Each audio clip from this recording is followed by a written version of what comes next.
This is Apolombao, BS Midwifery second year of SE23 Lucena Cluster, and we were going to interview Miss A for our TUPAD program. Tara, go. Good day, everyone. In this presentation, I will discuss the major development and programs in nation building in relation to government policies, focusing on the TUPAD program. This program plays an important role in providing temporarily employment to Filipinos, especially those who are unemployed or unaffected by crisis. Through this, the government support livelihood, reduces poverty, and strengthens local community. The TUPAD program was launched nationwide around 2016, and it has been continuously implemented in municipalities like Pilar. Tara. Primero, taon-taminin muna kung ano ang TUPAD. Tulong siya, tulong pang hanap buhay sa ating mga disadvantaged workers. Ma'am Annie Perete para po sa TUPAD program kang gobyerno. Ako po si Annie Perete, MGDH1, PESA Manager, and I am also designated as Public Information Officer and the Community Training and Employment Coordinator, also the Center Manager of Pilar Training Center of the Local Government Unit of Pilar. Program po kang sa TUPAD po. So, bale, ang pinupukusan niya po ma'am sa economic. Ano po kaya ma'am ang objectives kang ining TUPAD program? Ang pinaka-focus kang service kay para doon sa mga disadvantaged. Mga workers na difícil makaabot maski sa minimum wage, ang income per day. Sila din sa mga disadvantaged workers dahil naapektaran sila ang pagbabako ng weather, lalo na ang mga fisher folks, lalo na ang mga farmers. Sila talaga mga vulnerable sector, mga nasa informal sector, kang nataipuhan tawan yung ayuda kung sila naapektaran kang economic downturn. Like for instance, few years ago, itong pandemic, so naging disadvantaged workers sila.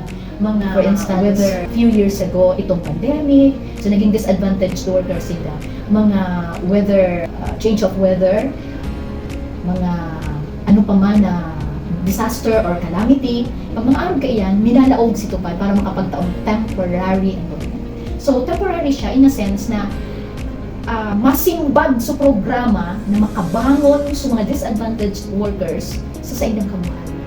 So, tataon sila minimum of 10 days na magtrabaho, but a maximum of 90 days para magtrabaho. So, after that, linalaoman kang programa na makakabangon sa sitwasyon nila, sa kondisyon ng pagbuhay-buhay nila, itong mga disadvantaged workers. So, pinaka-importante digdi na may mabibuild na hope sa mga puso ng mga workers na in times like that, in times of disaster or calamity or economic downturn, may masasarigan sila ang programa sa gobyerno, and that's TUPAD. Sisay po ma'am ang mga stakeholders sa kayong program po.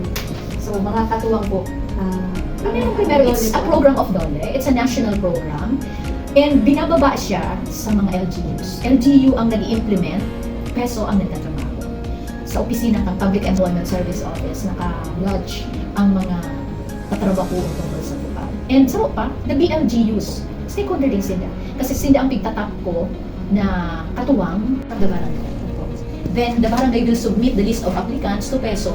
In the database kang PESO, i-review kang DOLE. Then, itong mga most qualified talaga to becoming a beneficiary of the program will get into the job. So, it has a process. May system si DOLE na pigagamit para orang makalusot na ang sarong TUPAD beneficiary can work twice or even thrice a year. So, allowed lang siya na maka-avail ng programa once a year.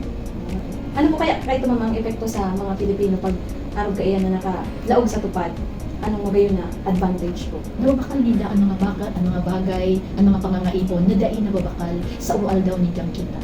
Nakakatuwang ang sweldo nila sa TUPAD para mabakal ang mga bagay-bagay. Ang iba TUPAD program is a significant government initiative that supports nation building by providing employment opportunities and improving community conditions. It demonstrates how government policies can directly impact the lives of Filipino by addressing unemployment and promoting social welfare. Through programs like TUPAD, the government continues to work towards sustainable development and a better future for all. Thank you for watching!